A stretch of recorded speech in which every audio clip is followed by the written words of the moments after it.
ओम शांति। मुरली का डेट है 6 जनवरी 1979। कल हमने आधी मुरली देखी थी, चंद्रवंशी और सूर्यवंशी की निशानियाँ। आगे बाबा कहते हैं, गुजरात को सहज योगी का वरदान मिला हुआ है। गुजरात की धरनी सात्विक होने के कारण बनी बनाई धरनी है। बनी बनाई धरनी में बीज पड़ने से सहज फल निकल आता है।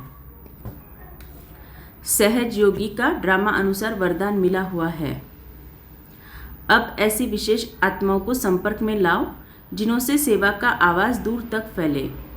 ज्ञान के हिसाब से विशेष व्यक्ति नहीं, लेकिन दुनिया के हिसाब से जो विशेष व्यक्ति है उनकी सेवा करो। इससे स्वतः ही अखबार वाले, रेडियो वाले, टीवी वाले आवाज़ फैलाते हैं। तो हम भी देखते हैं जो बहुत स्टार वगैरह होते हैं या फिर फेमस पर्सनालिटी होती है, उनको अगर हम थोड़ा सा भी ज्ञान देते हैं और अगर वही लोग ज्ञान मंच पर सुनाए तो तुरंत टीवी वाले, रेडियो वाले उनकी मतलब वीडियो दिखाते हैं। तो इस बहाने बहुत लोगों को बाबा का संदेश मिल सकता है। बाबा वो बोल रहे हैं, ऐसी कोई विशेष आत्मा निकालो जिनके आवाज़ से अनेक आत्माओं का कल्याण हो जाए। तो मानो फॉर एग्जाम्पल कोई टीवी स्टार होगा, चलो कोई फिल्म स्टार ही लेते हैं, अमिताभ बच्चन जी, अगर समझो वो आए, मंच पर आए और उन्होंने थोड़ा सा भी ज्ञान लिया, अगर वो लिया है कि नहीं मुझे नहीं पता, शायद लिया भी होगा उन्होंने, और उन्होंने थोड़ा सा भी समझो भाषण किया हमारे बाबा के मंच पे या फिर किसी और मंच पे ब्रह्मा कुमारीज के बारे में, तो तुरंत टीवी वाले उनको दिखाएंगे, न्यूज़ वाले छपाएंगे। तो इसी बहाने बाबा का जो संदेश है कि भगवान इस धरा पर आए हुए हैं तो उन्हों द्वारा बहुतों तक पहुंच सकता है। तो बाबा बोल रहे ऐसे विशेष आत्माओं को निकालो। अभी बाबा इंपॉर्टेंट बात बता रहे हैं, पार्टियों से मुलाकात, बीज रूप स्थिति द्वारा सारे विश्व की सेवा। ये बहुत इंपॉर्टेंट है जो हम योग में करते हैं। बीज रूप स्थिति द्वारा सारे विश्व की सेवा। बीज रूप स्टेज सबसे पावरफुल स्टेज है, उसके बाद सब नंबरवार स्टेज है। तो आप में से कोई बोलते हैं, दीदी ज़्यादा टाइम आप ये ग्लोब पर प्रकाश देने वाला लो ना, या फिर सूक्ष्म वतन वाला लो ना, वो तो लेना है, उसमें भी योग करना है। लेकिन बाबा क्या बोल रहे हैं, बीज रूप स्टेज सबसे पावरफुल स्टेज है, उसके बाद सब नंबरवार स्टेज है। यह स्टेज लाइट हाउस का कार्य करती है, माना ये वो स्टेज है जहाँ से योग की शक्ति सबसे तीव्र गति से और सबसे ज़्यादा प्रोजेक्शन में फैलती है। माना कम समय में ज़्यादा डिस्टेंस तक अगर मुझे प्रकाश पहुंचाना है तो परमधाम में पावरफुल कंबाइंड स्वरूप सारे विश्व में लाइट फैलाने के निमित्त बनते हैं। जैसे बीज द्वारा स्वतः ही सारे वृक्ष को पानी मिल जाता है, ऐसे जब बीज रूप स्टेज पर स्थित रहते तो ऑटोमेटिकली विश्व को लाइट का पानी मिलता रहता। तो मैं आत्मा जब परमधाम में शिव बाबा के साथ बस कंबाइंड स्वरूप में ही स्थित होती हूँ तो ऑटोमेटिकली संपूर्ण कल्पवृक्ष को उसका प्रकाश मिलता रहता है। फिर उसके लिए मुझे स्पेशल कुछ करना नहीं पड़ता। फिर वहाँ पे हम कंबाइंड स्वरूप में स्थित रह के कुछ संकल्प दे सकते हैं, जैसे हम दिवंगत आत्माओं को प्रकाश देते हैं कंबाइंड स्वरूप में स्थित रह के।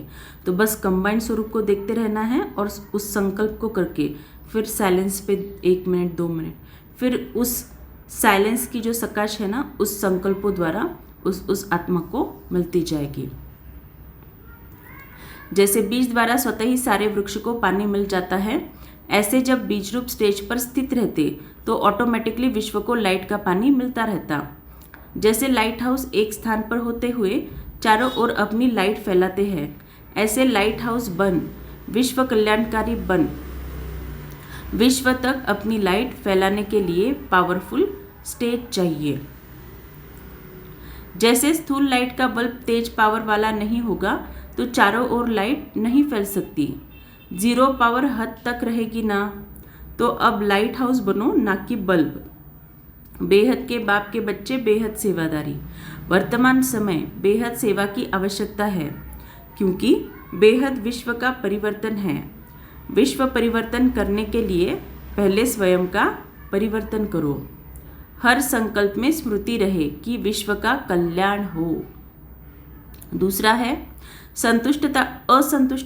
असंतुष्टता का कारण है अप्राप्ति। जो भरपूर आत्माएं हैं वह अन्य आत्माओं को भी दे सकेगी। अगर स्वयं में कमी होगी तो औरों को भी दे नहीं सकते। बाप समान मास्टर सागर बनो, नदी तो फिर भी सूख जाती है। संपन्न आत्माएं सदा खुशी में नाचती रहेगी। खुशी के सिवाय और अंदर कुछ आ नहीं सकता। तो भले ही आपके लाइफ में प्रॉब्लम्स है, परेशानियां हैं, संबंधों से हिसाब किताब आ रहे हैं, लेकिन बाबा क्या कह रहे हैं, अगर आत्मा संपन्न है तो कैसी भी परिस्थिति हो वो खुशी में नाचेगी। उसको खुशी के सिवाय दूसरा कुछ सूझेगा ही नहीं। तो ये बहुत बड़ी बाबा आत्मा की स्थिति के बारे में बात कर रहे हैं। संतुष्ट आत्माएं संपन्न होने के कारण किसी से भी तंग नहीं होगी। तो अगर मैं आत्मा समझो किसी हिसाब किताब से तंग हो रही हूँ, इसी का मतलब मेरी संतुष्टता में कुछ कमी है। संबंध में भी कोई खिटखिट नहीं होगी। अगर होगी भी तो उसका असर नहीं आएगा। किसी भी प्रकार की उलझन या विघ्न एक खेल अनुभव होगा। समस्या भी मनोरंजन का साधन बन जाएगी, क्योंकि नॉलेजफुल होकर देखेंगे। वह सदा निश्चय बुद्धि होने के कारण निश्चय के आधार पर विजयी होंगे, सदा हर्षित होंगे। जैसे बाप वर्ल्ड सर्वेंट है, वैसे बच्चे भी सर्वेंट को सदा सेवा और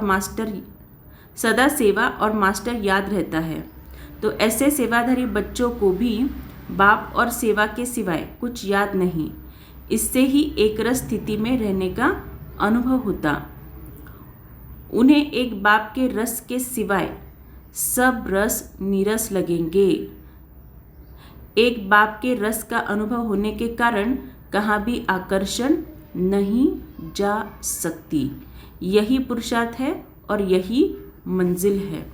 तो अगर मैं आत्मा सभी रस एक बाप से लूँ, इसी का मतलब क्या, सभी संबंधों से बाबा के साथ यथार्थ योग करूँ, तो मुझ आत्मा की आकर्षण किसी भी रिश्ते में नहीं जा सकती। और यही पुरुषार्थ है और यही हमारे पुरुषार्थ की मंजिल है कि सभी संबंधों से मुझे रग जो है वो निकालनी है। तो वो रग ऐसे ही नहीं निकलेगी। जब तक उस रग को मैं एक बाप के साथ नहीं जोड़ूंगी योग से, तब तक यहाँ के रग का मुझ पर असर पड़ता ही रहेगा। तो मानो अगर आपको आपके भाई से बहुत हिसाब किताब आ रहा है और आप उस हिसाब किताब में खींचे चले जा रहे हो, आपकी स्थिति बिगड़ रही है, तो बाबा के साथ भाई के संबंध से यथार्थ योग लगाओ। भाई के संबंध की वो जो पवित्रता है, बाबा की वो शक्ति लो। तो जितना आप उस संबंध की शक्ति खुद में भरेंगे, उतना उस संबंध में आपके 84 जन्मों में जितने भी आत्माएं आई होंगी, उन सभी को उस संबंध की पवित्रता मिलेगी और आप उस हिसाब किताब से मुक्त होते जाओगे और उस हिसाब किताब का आपके ऊपर असर होना बंद हो जाएगा। सर्व संबंधों का रस एक बाप से लेने वाले ही नष्टो मोहा माना किसी भी संबंध में मोह न होना। बाप को सर्व संबंधों से अपना बना लिया है, क्वेश्चन मार्क। सिर्फ बाप के संबंध से नहीं, लेकिन सर्व संबंध बाप के साथ हो गए। अपना बनाना अर्थात बाप का खुद बनना। तो सर्व संबंध से एक बाप, दूसरा ना कोई। जिसके सर्व संबंध अंडरलाइन, जिसके सर्व संबंध बाप के साथ हो गए, उसका विशेष गुण क्या दिखाई देगा। अगर कोई आत्मा है, मानो बाबा के साथ सभी संबंधों से यथार्थ योग लगाती है, तो उसकी निशानी क्या है, वह सदा निर्मोही होगा। जब किसी तरफ लगाव अर्थात झुकाव नहीं होगा तो माया से हार हो नहीं सकती।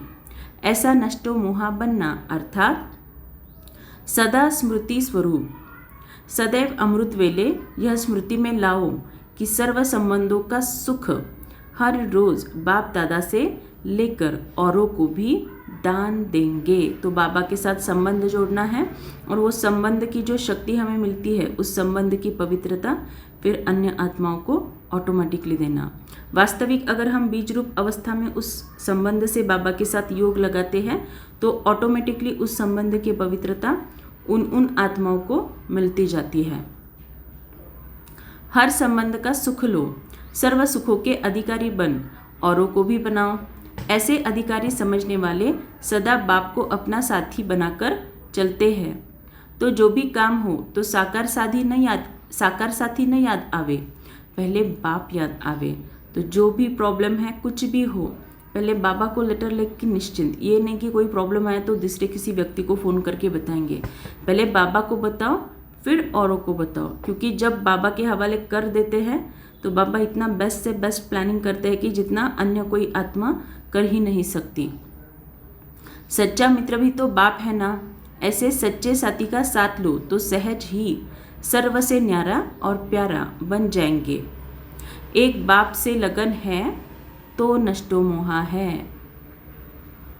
तो माताएं जब अगर बोलती है कि बच्चों में बहुत मोह है, तो डेफिनेटली आपने बाबा को बच्चा नहीं बनाया। सिर्फ बोलना कि बाबा है ही मेरा वारिस, वो अलग, लेकिन बाबा के साथ वारिस इस संबंध से यथार्थ वो वाला योग चाहिए, तब जाके आपका मोह कम होता जाएगा।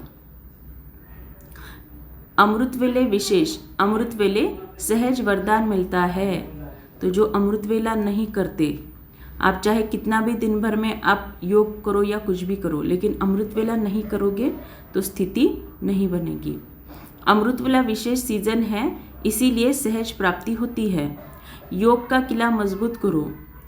विशेष जब कोई विघ्न कहाँ आते हैं, तो जैसे अंतर्राष्ट्रीय योग रखते हो, वैसे हर मास संगठित रूप में चारों ओर विशेष टाइम पर एक साथ योग का प्रोग्राम रखो। तो बाबा ने सिर्फ एक ही बार बोला है, हर मास में एक बार, तो हम तो रोज़ सुबह शाम करते हैं, तो सोचो हमारी स्थिति कितनी बननी चाहिए। और अगर फिर भी नहीं बन रही है तो ज़रूर ज्ञान के धारणा की कुछ कमी या फिर ट्रैफिक कंट्रोल की कमी, डेफिनेटली। तो सर्वश्रेष्ठ आत्माओं का एक ही शुद्ध संकल्प हो, विजयी। यह हो गई शुद्धि द्वारा विधि। चारों ओर एक साथ किला मजबूत करो तो विजयी हो जाएंगे। अच्छा, ओम शांति।